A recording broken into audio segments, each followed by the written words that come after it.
Pentheus, our king, is dead. Our god has triumphed. What is that you say? Do you not grieve for Thebes? No. Why feel pity for our enemy who ruled this city? Dionysus is our lord. Still, Pentheus. How did he die? Tell us. I will. I was Pentheus' attendant as we started away from Thebes and began the ascent of Kithyron's grassy mountainside. The stranger walked with us. He was our guide to spy upon the women's drunken rites. He seemed to know each path up on those heights. Quietly we walked and soon espied them there, weaving ivy crowns to bind their hair. They danced the Bacchic dances that we knew. Pentheus said, I want a better do. I'll climb that tall pine tree there, so I can see these shameful sights more clearly.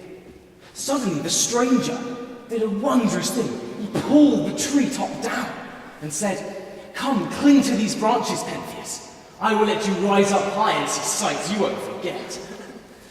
Slowly the stranger let the tree stand straight. I've never seen an act of strength so great. Pentheus up high saw all he wanted to, but those women saw him clearly too. The stranger vanished, then a voice rang out. It came from the sky. I'm sure without a doubt it was Bacchus. Women, he cried, this is the man who mocked us all. Take vengeance.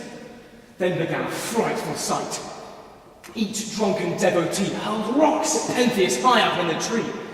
They missed because the tree was much too tall. But Pentheus was trapped and terrified he'd fall. Agave took control.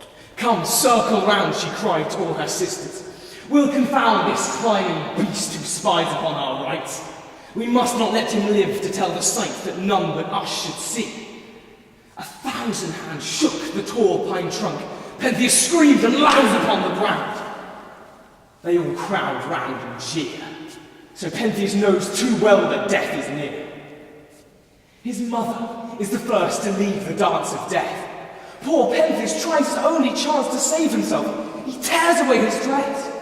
Mother, he cries, it's Pentheus, I confess I've sinned, but spare me. Agave foamed at the mouth. Her mind was not her own. She was possessed by Bacchus. Her frenzy would not let her rest. Pentheus lay there. She grasped his arm and tore it from his shoulder. These women thirst for more. They fall upon him, tearing limb from limb. Soon nothing but scraps of flesh are left of him. Agave spears Pentheus' head upon her staff, thinking she's killed some lion. Her sisters laugh. They're coming here. Agave with Pentheus' head. I'll go. I cannot bear to see these sights. All must obey the gods and do what's right.